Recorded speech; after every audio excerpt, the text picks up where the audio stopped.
I believe that God will judge the world someday by the Bible. Absolutely. Now, Amen.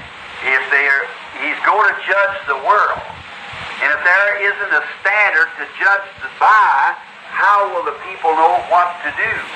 See, it would be God. You could not pin an injustice to God. And God's got to have something for His standard that He judges the people by. Therefore, if He judges it by the Roman Catholic Church, then the Greek Church, the Orthodox Catholic, and many of those are certainly lost, and all the rest of the world. If He judges it by the Greek Orthodox Catholic Church and not by the Roman Church and the other, then the Roman Church and all the rest is lost. If He judges it by the Lutheran Church, then the Presbyterians is gone. If He judges it by the Presbyterians, the Lutherans and Baptists is gone. See? So if He judges it by the Pentecostals, then all besides Pentecostals is gone. But He'll not judge it by any church, in my opinion, because there's too much differences and too much confusion. But He'll judge it, the Bible says, He'll judge the world by Jesus Christ. Amen. Now that's scriptural. Amen. Now, and the Bible says that in the beginning was the Word, and the Word was with God, and the Word was God, Amen. and the Word was made flesh and dwelt among us, the Amen. same yesterday, today, and forever. So He is the Word. And this is Christ in letter form.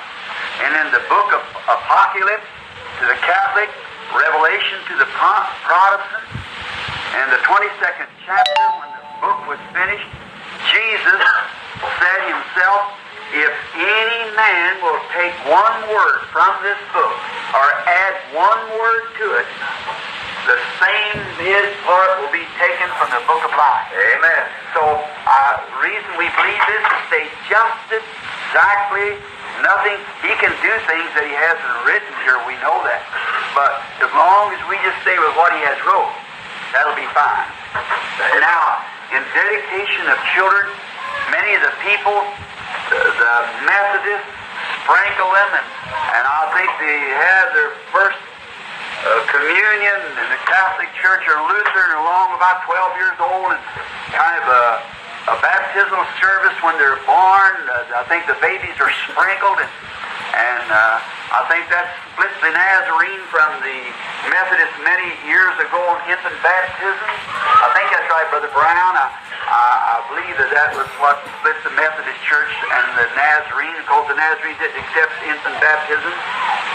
But to us, here at the tabernacle, if we're going to stay with what the Bible says, there's no place in the Bible where they ever did sprinkle anybody, let alone a baby, not even an adult.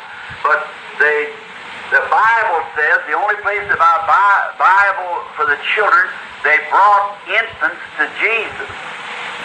And that He might put His hands upon them and bless them. And He said, suffer little children to come to me and forbid them not, for such is the kingdom of heaven.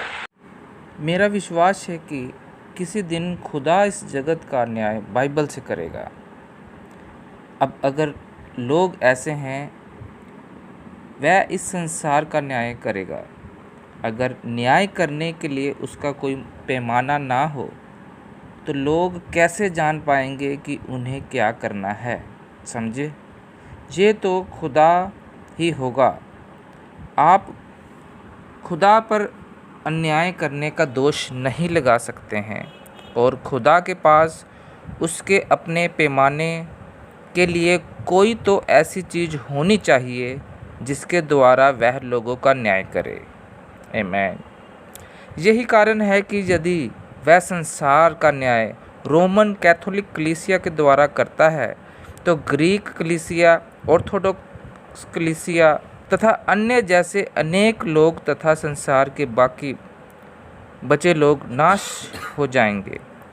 यदि वह Roman Catholic कलीसिया के द्वारा न्याय ना करके Greek Orthodox कलीसिया के द्वारा न्याय करता है, तब तो कैथोलिक कलीसिया तथा बाकी सारे के सारे लोग नाश हो जाते हैं। यदि वह इसका न्याय लूथरन कलीसिया के द्वारा करता है, तब तो प्रेस्बिटेरियन नाश हो जाते हैं। यदि वह इसका न्याय प्रेस्बिटेरियन के द्वारा करता है तब तो लूथरन और बैप्टिस्ट नाश हो जाते हैं। समझे? अंततः यदि वह इस संसार का न्याय पेंटिकोस्टलों के द्वारा करता है तो पेंटिकोस्टलों के अलावा और बाकी सारे के सारे नाश हो जाते हैं। Now the pivot. परंतु मेरा विचार है कि वह जगत का न्याय किसी भी कलीसिया के द्वारा नहीं करेगा, क्योंकि इनमें तो बहुत ज़्यादा मतभेद और गड़बड़ी पाई जाती है। परंतु वह इसका न्याय करेगा और बाइबल कहती है कि वह इस जगत का न्याय मसीह के द्वारा करेगा। आमीन। और वह इस जगत और अब यह बात वचन के अनुसार है। और बाइबल कहती है आदि में वचन था और वचन खुदा के साथ था और वचन ही खुदा था और वचन देहधारी हुआ और उसने हमारे बीच में डेरा किया। आमीन। वह कल आज और युगानुयुग एक सा है। अंततः वह वचन है और यह अर्थात बाइबल लिखित शब्दों के रूप में मसीह है। आमीन। और अब यह पुस्तक अर्थात बाइबल पूरी हुई तो स्वयं यीशु मसीह ने कैथोलिक कलीसिया के नए नियम की अंतिम पुस्तक प्रकाशित वाक्य के 22वें अध्याय में कहा, यदि कोई इस पुस्तक में एक भी शब्द बढ़ाए या इसमें एक भी शब्द निकाले तो जीवन की पुस्तक में से उसका भाग निकाल दिया जाएगा। अंततः यही कारण है कि हम इस पर विश्वास करते हैं और जैसा ये है इसे ठीक वैसा ही रहने दिया जाए। अंततः वह कुछ भी ऐसा नहीं कर सकता है। हम जानते हैं कि वह कुछ भी ऐसा नहीं कर सकता है जो यहाँ पर लिखा हुआ नहीं है। ये लिखित वचन से बाहर कुछ भी नहीं कर सकता। आमीन। परंतु जब हम उसी पर कायम रहते हैं जो उसमें लिखा हुआ है तो ये हमारे लिए अच्छा रहेगा। आमीन। God bless you brother. और अब देखिए, बच्चों को खुदा को समर्पित करने के लिए बहुत से लोग तथा मेथोडिस्ट उन पर पानी का छिड़काव करते हैं। जब बच्चे 12 साल के हो जाते हैं तो कैथोलिक कलीसिया में या लूथरन कलीसिया में भी उनको पहले परम प्रसाद दिया जाता है। जब वे पैदा होते हैं तभी उनकी एक तरह से बपतिस्मे की रस्म होती है और मैं सोचता हूँ वहाँ पर बच्चों पर पानी का छिड़काव किया जाता है। और मैं सोचता हूँ कि कई साल पहले नवजात शिशु के बपतिस्मे को लेकर ही नाज़रीन लोग मेथोडिस्ट से अलग हो गए थे।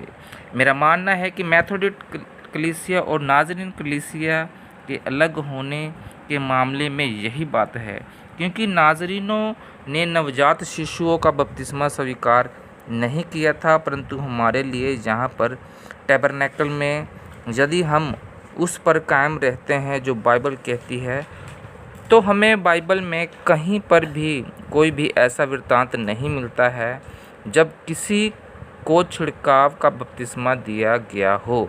बच्चों की बात तो दूर, किसी बड़े को भी छिड़काव का बपतिस्मा कदापि नहीं दिया गया है।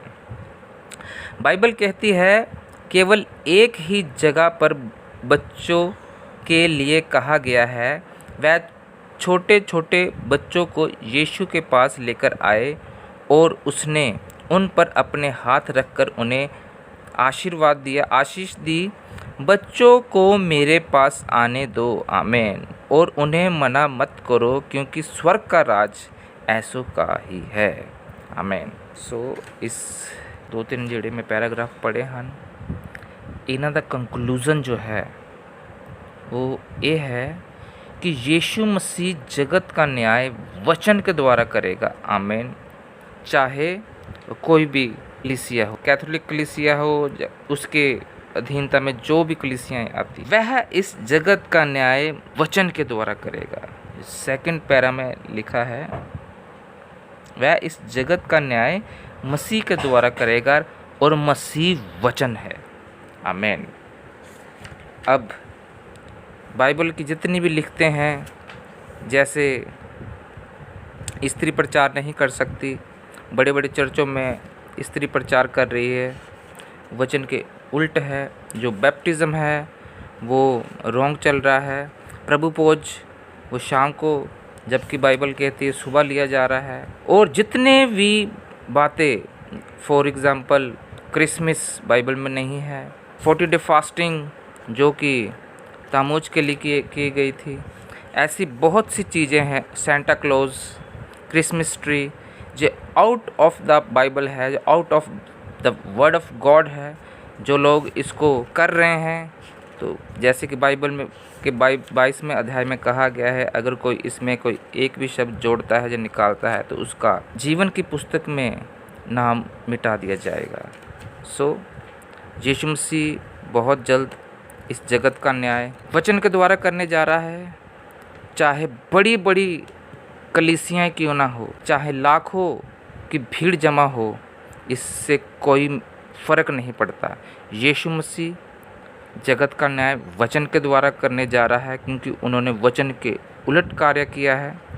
यीशु मसीह ने कहा, जहाँ 2 या 3 मेरे नाम से इकट्ठे होते हैं, जो सच्चे वचन को मानते हैं, उनके बीच में मैं हूँ। चाहे लाखों की भीड़ हो, अगर वो वचन के विपरीत प्रचार कर रहे हैं तो यीशु मसीह उनका बहुत जल्द न्याय करने जा रहा है। क्योंकि बाइबल में लिखा है कि हे प्रभु कहने वाले कहेंगे कि मैंने तो भूतों को निकाला, मैंने ये किया, मैंने वो किया। लेकिन यीशु मसीह बिल्कुल साफ कहता है, हे बुरियारों, मैं आपको नहीं जानता। अब यीशु मसीह जगत का न्याय वचन के द्वारा करने जा रहा है। आमीन।